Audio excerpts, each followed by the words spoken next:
ജെയ്ക്കിനോടുള്ള എല്ലാ ബഹുമാനത്തോടെയും പറയാം, 1 മണിക്കൂറുള്ള ചർച്ചയിൽ അരമണിക്കൂർ വൈകി വന്നിട്ട് ജെയ്ക്കിന് എന്ത് പറയാനാണ് സമയമുള്ളത്? ജെയ്ക്ക് എന്തായാലും ഈ വിഷയം ഞാൻ പറഞ്ഞാണല്ലോ ജെയ്ക്കിൻ്റെ ആദ്യത്തെ പ്രതികരണം.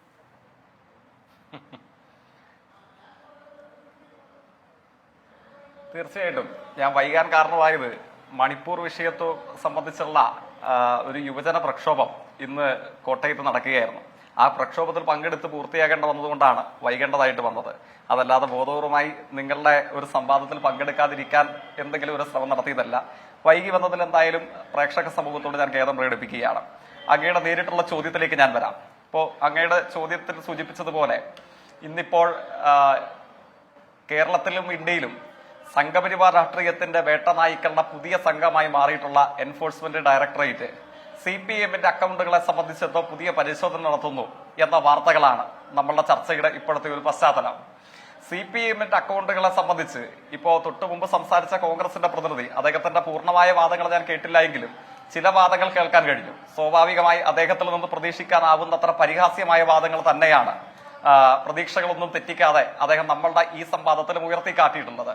ED-യെ സംബന്ധിച്ചും CBI-യെ സംബന്ധിച്ചും IT-യെ സംബന്ധിച്ചും ദേശീയ അന്വേഷണ ഏജൻസിയെ സംബന്ധിച്ചും വർത്തമാനകാല ഇന്ത്യയിൽ രാഷ്ട്രീയം സൂക്ഷ്മതയോടുകൂടെ വിശകലനം ചെയ്യുന്ന ഏതു സാധാരണക്കാരനും മനസ്സിലാക്കാൻ കഴിയുന്ന ലളിതമായ ചില കാര്യങ്ങളുണ്ട്.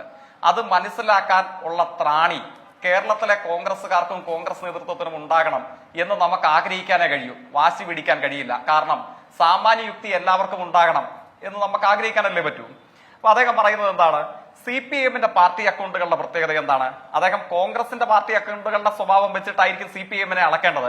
ആ അളവുകൾ വെച്ച് അളക്കാൻ കഴിയുന്ന പാർട്ടിയല്ല CPIM. കേട്ടോ കോൺഗ്രസ് നേതാവേ, അതിനെ സംബന്ധിച്ച് എന്തെങ്കിലും വിശകലനവും വിശദീകരണവും ആവശ്യം ഉണ്ടാകില്ലല്ലോ. കാരണം എന്താ, 1908 കോടി രൂപ അങ്ങയുടെ പാർട്ടി കോർപ്പറേറ്റ് കള്ളന്മാരിൽ നിന്ന് വാങ്ങി ഭക്ഷിച്ചപ്പോ ആ കള്ള ഇടപാടിനെതിരെ കൂടെ കോടതിയിൽ കേസ് കൊടുത്ത് അതിനെ അവസാനിപ്പിച്ച ഇന്ത്യയിലെ ഏക പാർട്ടി CPM ആണ്. അപ്പോൾ ED ഇന്ന് പരിശോധന അല്ലെങ്കിൽ ചില വിവരങ്ങൾ ഈ അക്കൗണ്ടുകളെ സംബന്ധിച്ച് കൈമാറിയിരിക്കുന്നു എന്നുള്ളതാണ് വാർത്ത. എന്താണ് CPM-ന്റെ ഇന്ത്യയിലെ എല്ലായിടത്തുമുള്ള പാർട്ടി അക്കൗണ്ടുകളുടെ പ്രത്യേകത? ആ എല്ലാ അക്കൗണ്ടുകളുടെയും CPM-ന്റെ ചെറുതും വലുതുമായ ഇന്ത്യയിലെ ഏത് അക്കൗണ്ടുകളുടെയും KYC എന്ന് പറയുന്നത് CPM-ന്റെ കേന്ദ്ര കമ്മിറ്റിയുടെ പാൻ കാർഡ് നമ്പറാണ്. ആ പാൻ കാർഡ് നമ്പറുമായി ഔദ്യോഗികമായി ലിങ്ക് ചെയ്യപ്പെട്ടതാണ് CPM-ന്റെ കേരളത്തിലെയും ഇന്ത്യയിലെയും എവിടെയുമുള്ള അക്കൗണ്ടുകൾ.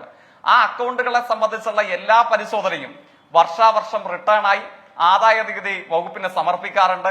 അവർ പിന്നീട് തെരഞ്ഞെടുപ്പ് കമ്മീഷൻ സമർപ്പിക്കാറുണ്ട്. CPM-ന്റെ ഏതെങ്കിലും ഒരു ഘടകം ഇന്നേ വരെ ഈ കാര്യത്തിനകത്തൊരു കൃത്രിമത്വം കാണിച്ചു, ഈ കാര്യത്തിൽ ഒരു തെറ്റ് ചെയ്തു എന്ന ഒരു ആരോപണത്തിന്റെ ലാഞ്ചന പോലും ഇവിടെ ഇതേവരെ ഉയർന്നു വന്നിട്ടില്ല. ഇപ്പോൾ പിന്നെ ഉയർന്നു വരുന്ന വാർത്തകളെ സംബന്ധിച്ച് കരുവന്നൂരിലാവട്ടെ കേരളത്തിലോ ഇന്ത്യയിലോ എവിടെയുമാവട്ടെ ED വന്ന് പരിശോധിക്കട്ടെ.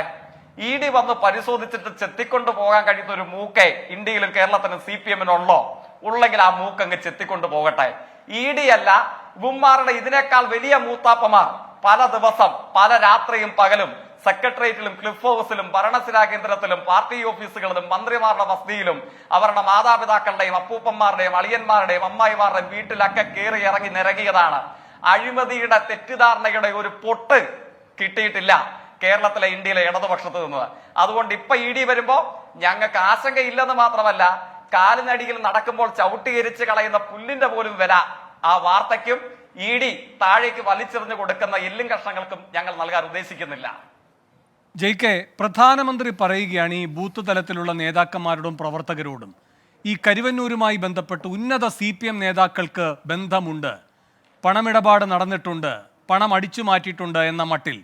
അപ്പോ ഈ ജനുവരി 16-ന് ED കൊടുത്ത കത്തിനെ അങ്ങ് തള്ളിക്കളയുന്നത് പോലെ പ്രധാനമന്ത്രിയുടെ ഈ പറയുന്ന പ്രതികരണത്തെയും അങ്ങ് തള്ളിക്കളയുന്നുണ്ടോ?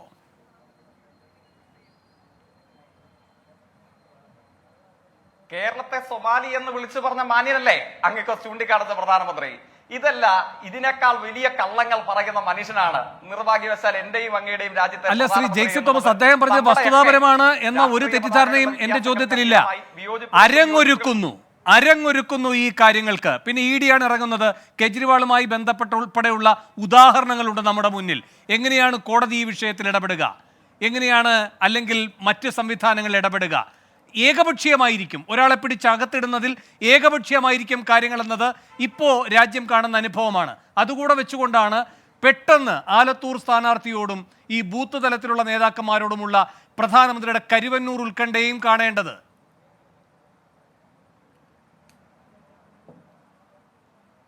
തീർച്ചയായിട്ടും അങ്ങനെ ഒരു അറസ്റ്റ് ഇഡിയുടെ വീട് വളഞ്ഞുകൊണ്ടുള്ള ഒരു നാടകം ഈ CBIയുടെയോ ദേശീയ അന്വേഷണ ഏജൻസിയുടെയോ ITയുടെ റെയ്ഡ് ഇതൊക്കെ ഞങ്ങൾ പ്രതീക്ഷിക്കുന്നുണ്ട്. ഞാൻ പറഞ്ഞില്ലേ, ആങ്കറുടെ സമക്ഷത്ത് നിന്നുകൊണ്ട് കേരളത്തിൽ 24 വാർത്താ ചാനലിന്റെ പ്രേക്ഷകരോട് ഞങ്ങൾ പറയാൻ ആഗ്രഹിക്കുന്നത് സുസ്വാഗതം എന്നുള്ളതാണ്. ആശങ്കയുടെ ഒരു ലാഞ്ചനയല്ല. ഇന്ത്യയിലെ ഇഡിക്കും ദേശീയ അന്വേഷണ ഏജൻസിക്കും RSSന്റെ വേട്ടപ്പട്ടികൾക്കും ചെത്തിക്കൊണ്ട് പോകാൻ കഴിയുന്ന ഒരു മൂക്കെ കേരളത്തിലെ ഇന്ത്യയിലെ CPMനുണ്ടോ? അങ്ങനെ ഉണ്ടെങ്കിൽ അവന്മാരൊക്കെ ചെത്തിക്കൊണ്ട് പോട്ടെ. ശരി ശരി ശരി, ഞാൻ ശ്രീ ജോസഫ് സി മാത്യുവിലേക്കാണ് വരേണ്ടത്. പക്ഷേ സാർ ഒന്ന് കാത്തിരിക്കുക. ശ്രീ B ഗോപാലകൃഷ്ണൻ, പറഞ്ഞോളൂ. ജിക്കെ, ഒരു വാചകം, അങ്ങ് ഒരു വാചകം പറയാൻ എന്നെ അനുവദിക്കണം. പറഞ്ഞോളൂ ജയിക്കെ, പറയാമോ? പറഞ്ഞോളൂ. അങ്ങ് ഒരു വാചകം പറയാൻ എന്നെ അനുവദിക്കണമെന്ന് പറയാൻ കാര്യം മറ്റൊന്നുമല്ല. കേരളത്തിന് മുമ്പിൽ 2 ദിവസങ്ങൾക്ക് മുമ്പ് അങ്ങ് ശ്രദ്ധിച്ചിട്ടുണ്ടാകും, നമ്മളുടെ കുണ്ടറ MLA ഈ ചർച്ചയിൽ പങ്കെടുക്കുന്ന കോൺഗ്രസ് നേതാവിന്റെ സതീർത്ഥ്യൻ, അദ്ദേഹം മഹാരാഷ്ട്രയിൽ നിന്നുള്ള കോൺഗ്രസ് നേതാവിന്റെ RSS അംഗത്വത്തെ സംബന്ധിച്ച് വിലപിച്ചു. അങ്ങ് ഓർമ്മിക്കുന്നുണ്ടാവുമല്ലോ. എന്താണ് ആ വിലാപം? ED വന്നു, കേസായി, ഇനി എനിക്ക് പിടിച്ചു നിൽക്കാനാകില്ല, അതുകൊണ്ട് ഞാൻ BJPയിലേക്ക് പോകുകയാണ് എന്ന് നിലവിളിച്ചുകൊണ്ട് നമ്മളുടെ മുൻ പ്രതിപക്ഷ നേതാവായ രമേശ് ചെന്നിത്തലയെ വിളിച്ച് കരഞ്ഞു. അതാണ് ഏറ്റവും ഒടുവിലത്തെ കോൺഗ്രസ് RSS കൂടുമാറ്റത്തെ സംബന്ധിച്ച് നമ്മുടെ മുമ്പിൽ കേട്ട വിലാപം. ആ വിലാപം കേരളത്തിലും ഇന്ത്യയിലും ഒരു CPMകാരനും ഉണ്ടാവാൻ പോകുന്നില്ല. ഏത് ED വന്നാലും, ഏത് NIA വന്നാലും, ഏത് IT വന്നാലും, ഏത് ദേശീയ അന്വേഷണ ഏജൻസി വന്നാലും, അതാണ് ഇന്ത്യയിലെ ഇടതുപക്ഷത്തിന്റെ CPMന്റെ ഗ്യാരണ്ടി. ശരി.